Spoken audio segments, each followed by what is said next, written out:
Today I'll be testing out this heat cutting knife. This is what it looks like out of the box.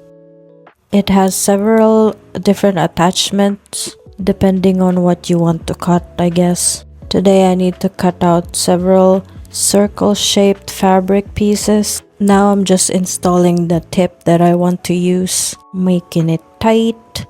Very nice. There's a temperature control thingy and a trigger thingy.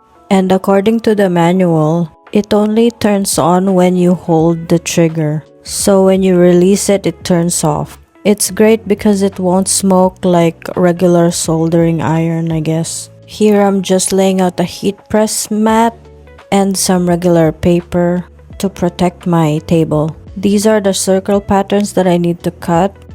Testing it out first. It takes like 3 seconds to heat up, which is actually really fast. So the goal is to cut this polyester fabric by melting the edges so that it doesn't fray.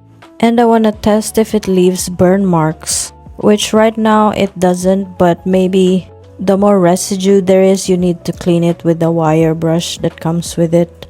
I'm being very slow and careful with it at first, but I do notice you need to be careful about that wire. Just keep it out of the way. That's a very satisfying peel. It did get stuck a little bit, but look at this. That's a clean circle right there. And the edges are all finished. Let's try it with multiple layers of fabric. I'm just curious. It took me a couple of passes, or maybe the knife just needs to heat up some more. But it won't work because the material would just get stuck together. So one by one it is. New technique unlock. I'm spinning. Yo, look at me go.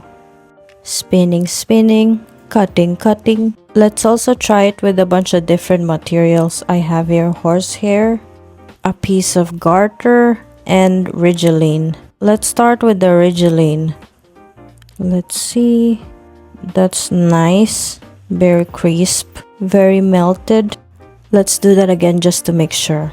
Not because I like it, but you know, to make sure it's a good product and everything. This is the garter. I think it's made of cotton or a cotton blend because this is smoking a lot. Or maybe the rubber is melting. It doesn't smell nice. This is the horsehair, which I think would come really handy with this tool. That melted like butter. Yeah, that turned out really nice. Now let's try it with a different shape. I cut it with this curve shape. Let's see if it frays. So I'm really pulling at the sides here and it's nice and fused. It doesn't fray. Would recommend 10 out of 10. Bye.